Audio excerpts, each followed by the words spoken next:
Саламатсыңдар ма оқушылар? Бүгінгі сабағымыздың тақырыбы идеал газ күйінің теңдеуі. Сабағымыздың оқу мақсаты идеал газ күйінің негізгі теңдеуін есептер шығаруда қолдану. Балалар, тақтаға назар аударып жүрейік. Мына формулалар туралы не айта аламыз? Дұрыс, бұл формулалар молекула кинетикалық теорияның негізгі теңдеуінің формулалары болып табылады екен. Яғни осы формулалардың барлығын біз өткен 6-шы тарауда өткен тұғынбыз.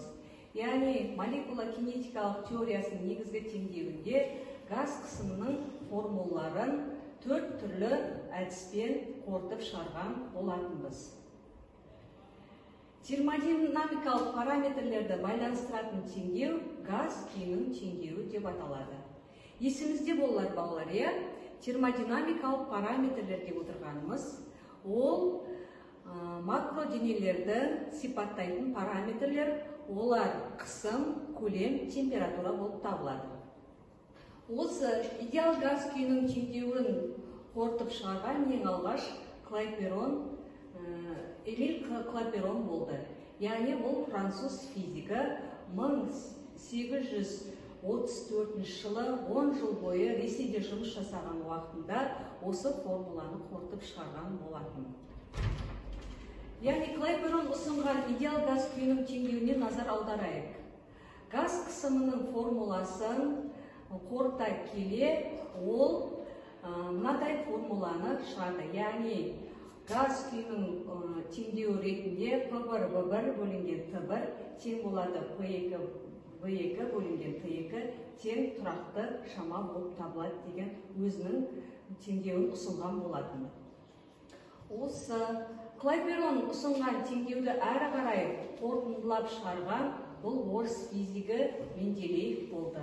Яғни осы Клапейроннан кейін 1874 жылы жалпы идеал газ күйінің теңдеуін шығарды.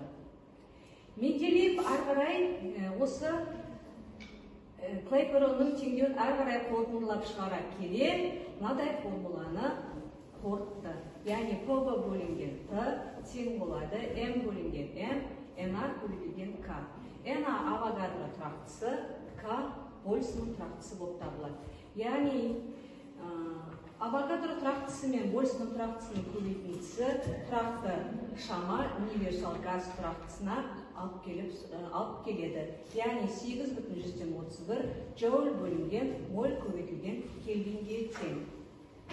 Енді жалпы алғанда идеал газ күйінің теңдеуі бұл Менделеев Клапейрон теңдеуі ретінде мынадай тұрғыда көрінеді. PV тең болады M бөлінген M, R көбейтілген T. P газдың қысымы, V көлемі, M газдың массасы, M мольдық массасы, R универсал газ тұрақтысы, T температура. Менделеев Клапейрон теңдеуін бекіту мақсатында есептер шығарайық. Көлемі 0,103 метр куб баллонда 455 градус Цельсий температурадағы 1,135 көбейтілген 10-6 дәрежесінде паскаль қысымда газ бар. Қалыпты жағдайларда осы газ қандай көлем алады? Дескрипторлар идеал газ күйінің теңдеуін қолданып көлемді табады. Енді бұл есепті шығаруда пайдаланатын формуламыз бұл Клапейрон формуласы болып табылады.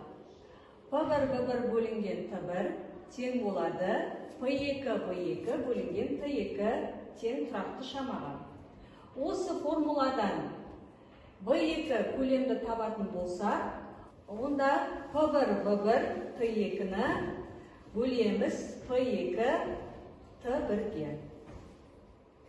Енді бұл жерде ескере кететін жағдай, балалар міндетті түрде температураны кельвин температурасына айналдырамыз. 455 градус Цельсийіміз 728 кельвинге тең, 0 градус Цельсийіміз 273 кельвинге тең. Әрі қарай өзіміз есептейміз. Балалар, сонымен бүгінгі сабақта біз идеал газ күйінің теңдеуін қорытып шығару жолдарын қарастырдық. Назарларыңызға рахмет.